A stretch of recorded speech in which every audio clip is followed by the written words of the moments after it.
Hello everyone. मैं मिथुन सिंह स्वागत करता हूं आप सभी का। आशा करता हूं आप सभी बहुत अच्छे होंगे। बात करेंगे Sidhu Kanhu Murmu PG semester third के प्रीवियस ईयर क्वेश्चन पेपर की। पेपर आपका होगा पॉलिटिकल साइंस का, पेपर नंबर 11 2000।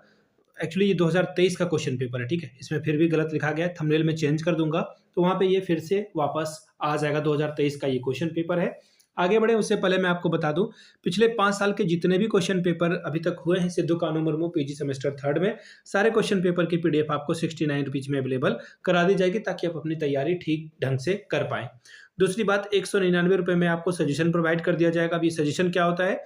सजेशन यानी कि वेरी वेरी इंपॉर्टेंट क्वेश्चन, ऐसे सवाल जो एग्जामिनेशन में बार बार पूछे जाते हैं, आंसर के साथ आपको प्रोवाइड कर दिया जाता है। इसमें आपका पीवाईक्यू भी फ्री ऑफ कॉस्ट आ जाएगा। सजेशन आपके सिलेबस के टॉपिक के आधार पर तैयार किया जाता है। दूसरी बात, ये प्रीवियस क्वेश्चन पेपर पे बेस्ड होता है, तो इसको भी ध्यान में आप रखेंगे। यहाँ से मेरी ईमेल आईडी आप देख लें, yourmithunSingh@gmail.com पे आप मुझे मेल कर सकते हैं। इंस्टा पे अगर आप हो, डू फॉलो मी @imithunSingh। बाकी आप मुझे व्हाट्सएप कर सकते हैं 7979054474 पे। तो चलिए आगे बढ़ते हैं और देखते हैं किस तरह के सवाल एग्जामिनेशन में पूछे गए थे। पॉलिटिकल साइंस के पेपर नंबर 11 में 2023 का ये क्वेश्चन पेपर है, यहाँ से आप देख पाएंगे इसे। तो चलिए देखते हैं किस तरह के सवाल पेपर नंबर 11 में पूछे गए थे, और एक एक करके हम लोग सभी एमसीक्यू को भी देखेंगे, शॉर्ट क्वेश्चन को भी देखेंगे और लॉन्ग क्वेश्चन को भी हम लोग देखेंगे। ठीक है जी। चलिए पहला सवाल देखिए आपके सामने क्या है। सबसे पहले यहां से देख लीजिए 2023 का ये क्वेश्चन पेपर, पेपर नंबर 11, और इस सेमेस्टर थर्ड का क्वेश्चन पेपर 3 घंटे का वक्त मिला था। 70 में अगर आप 32 लाते हो तो इस पेपर को आप क्वालिफाई कर जाते हो। ठीक है जी। चलिए पहला क्वेश्चन आपके सामने ये रहा, सेक्शन ए का। ऑब्जेक्टिव सवाल आपसे पूछ लिए गए हैं कितने? 10, और हर एक सही जवाब के लिए आपको 2-2 नंबर रिवॉर्ड के तौर पर मिलेगा। विच of the following is not an objective of a research? Rejection of a pre established fact, establishment of a new fact, confirmation of established fact, systematic knowledge. यानी कि निम्नलिखित में से कौन सा एक शोध का उद्देश्य नहीं है? नोट वाली बात पे ध्यान दीजिएगा। पूर्व में स्थापित तथ्य को नकारना, नए तथ्य की स्थापना करना, स्थापित तथ्य की पुनर्स्थापना करना, या फिर व्यवस्थित ज्ञान। तो देखिए, शोध करने का मतलब ये नहीं होता है कि हम लोग पुराना जो सब पहले से जो फैक्ट है उसको हम लोग नकारने के लिए जो है रिसर्च करें। तो ऑप्शन ए आपका सही जवाब हो जाएगा। रिसर्च करने का मतलब होता है कुछ नया इजाद करना, तो ये रिजेक्ट करना प्री स्टैब्लिश्ड फैक्ट को, ये गलत हो जाएगा। अगला सवाल, which of the following is not a feature of a social research? Limited use of the empirical method, universal generalisation. अगला है डिफिकल्टीज इन कंट्रोल्ड ऑब्जर्वेशन, फिर है difficulties to be value neutral. यानी कि निम्नलिखित में से कौन सा सामाजिक शोध की विशेषता नहीं है? फिर से नोट वाला शब्द आ गया है, तो कान आपके खड़े हो जाने चाहिए। तो यहाँ पे देखिए, पहला अनुभवात्मक विधियों का सीमित प्रयोग, फिर है सार्वभौमिक सामान्यीकरण, नियमित नियंत्रित पर्यवेक्षण में कठिनाई, मूल्य निरपेक्षता की कठिनाई। देखिए, अगर आप ध्यान से इसे देखेंगे तो इसका सही आंसर हो जाएगा, कभी भी आप अनुभव का सीमित प्रयोग नहीं करेंगे, बल्कि अधिक से अधिक प्रयोग करोगे। अगर आपके पास एक्सपीरियंस है तो इसका अधिक से अधिक प्रयोग किया जाना चाहिए। तो ऑप्शन ए आपका सही जवाब हो जाएगा। अगला सवाल, which of the following is not the criteria of an effective hypothesis? Hypothesis should be testable, hypothesis should be limited in scope, hypothesis should be cleared state, hypothesis should be random. निम्नलिखित में से कौन सा एक प्रभावी परिकल्पना की विशेषता नहीं है? परिकल्पनाएं जांच योग्य होनी चाहिए, परिकल्पना का क्षेत्र सीमित होना चाहिए, परिकल्पना स्पष्ट तौर पर वर्णित होना चाहिए, परिकल्पना आकस्मिक होनी चाहिए। यह सवाल आपसे पूछा गया है, तो देखिए इसका जो सही आंसर होगा, जो प्रभावशाली जो परिकल्पना होती है वो क्या होना चाहिए? रैंडम होना चाहिए, यानी कि वो जो है आकस्मिक होनी चाहिए। तो ऑप्शन 4 आपका क्या होगा? सही जवाब हो जाएगा। अगला सवाल, which of the following is not a step in the preparation of a synopsis? Introduction, hypothesis formation, generalisation, या फिर टेंटेटिव चैप्टर्स। निम्नलिखित में से एक कौन सा लघु शोध प्रस्ताव का चरण नहीं है? विषय वस्तु, परिकल्पना निर्माण, सामान्यीकरण, या फिर संभावित अध्याय। तो देखिए, इसका जो आंसर हो जाएगा वो हो जाएगा जनरलाइजेशन, यानी कि सामान्यीकरण का जो है चरण नहीं है। हाइपोथेसिस में हम लोग जनरलाइजेशन नहीं करते हैं। अगला सवाल, which of the following is not a step of a sampling? Definition of a population, listing of a population, selecting of a representative sampling, या फिर ड्राइंग कंक्लूजन। यानी कि निम्नलिखित में से कौन सा प्रतिचयन का एक चरण नहीं है? देखिए, कौन सा नेगेटिव वाला सवाल बहुत ज्यादा पूछा गया है, इसलिए आपको अलर्ट मोड में रहने की जरूरत है। एक चरण नहीं है तो कौन सा? निष्कर्ष निकालना, यानी कि ऑप्शन 4 आपका क्या होगा, सही जवाब हो जाएगा। इंग्लिश में देखिए ड्राइंग कंक्लूजन, ठीक है। सैंपलिंग का डिसीजन जो है वो कंक्लूजन निकालना नहीं होता है।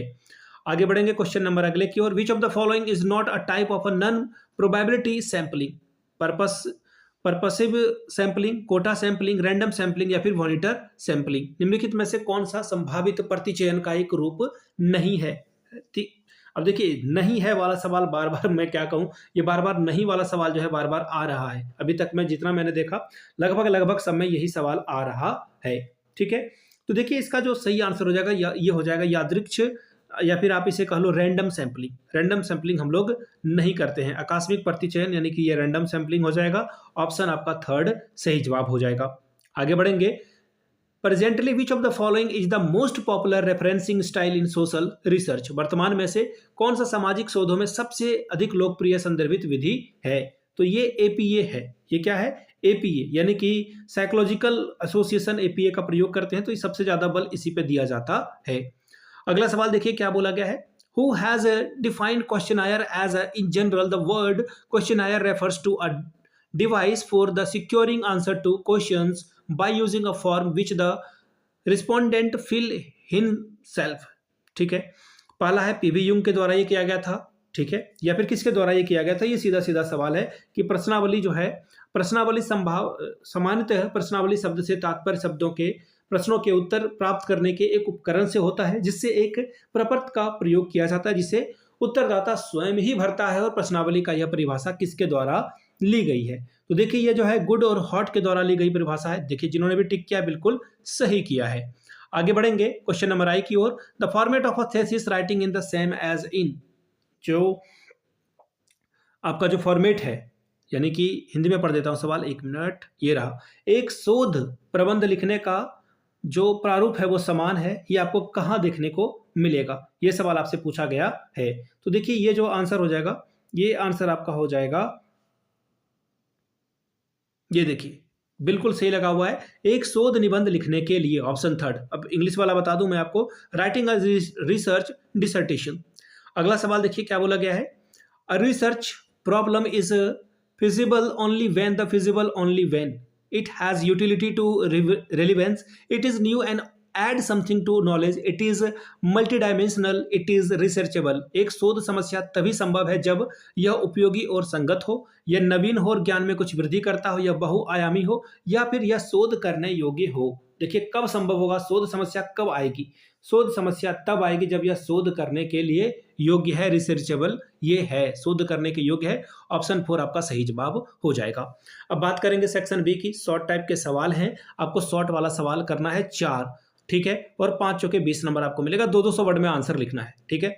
कंप्लीट ऑब्जेक्टिविटी इन सोशल रिसर्च इन नाइदर पॉसिबल नोर डिजायरेबल एक्सप्लेन, सामाजिक शोध में पूर्ण वस्तुनिष्ठता ना संभव है और ना ही वांछनीय है, स्पष्ट करें। अगला है define about the various type of hypothesis in social research, सामाजिक शोध में परिकल्पना के प्रकारों का वर्णन करें। Discuss the importance of hypothesis in social research, एक सामाजिक शोध में परिकल्पना निर्माण के महत्व की चर्चा करें। 5वां सवाल, discuss the process of a problem formation in social research, सामाजिक शोध में विषय निर्माण की प्रक्रिया का वर्णन करें। 6वां सवाल, write the difference between independent variable and dependent variable in social research, सामाजिक शोध में स्वतंत्र चर और आश्रित चर के बीच के अंतर को स्पष्ट करें। 7वां सवाल, discuss about the various type of research design in social research, शोध स्वरूप के विभिन्न प्रकारों का उल्लेख करें। 8वां सवाल, write the difference between inductive and deductive method of research, आगमनात्मक और निगमनात्मक शोध के बीच का अंतर स्पष्ट करें। सेक्शन सी में हम लोग आ चुके हैं। लॉन्ग टाइप के सवाल हैं, 2 सवालों का जवाब लिखिए, 15 दूनी 30 नंबर आपको मिलेगा। Right a hypothesis on any important current issue of your interest, अपनी अभिरुचि के वर्तमान में किसी महत्वपूर्ण विषय पर एक शोध प्रस्ताव लिखें।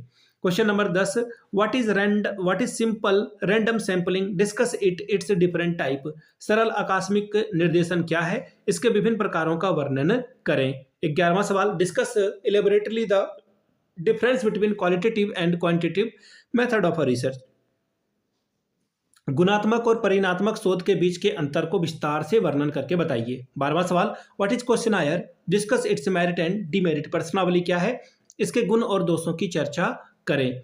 अगला सवाल देखिए क्या है आपके सामने। खत्म हो गया सवाल, अब तो बचे ही नहीं है, खत्म हो गया ये 14 पेज का ये क्वेश्चन पेपर था। तो देखिए ये था आपका पेपर नंबर 11। अगर आपको पिछले 5 साल के क्वेश्चन पेपर चाहिए तो ये आपको 69 रुपीज़ में अवेलेबल करा दिया जाएगा। दूसरी बात 199 रुपये में आपको सजेशन प्रोवाइड कर दिया जाएगा ताकि आप अपनी परीक्षा ठीक ढंग से दे पाएँ। यहाँ से मेरी ईमेल आईडी आप देख लें, yourmithunsingh@gmail.com पे आप मुझे मेल कर सकते हैं। इंस्टा पे अगर आप हो डू फॉलो मी @imithunsingh। बाकी आप मुझे व्हाट्सएप कर सकते हैं 7979054474 पे। वीडियो को आपने यहाँ तक देखा, प्यार दिया, इसके लिए आप सभी का बहुत बहुत शुक्रिया। Have a good day.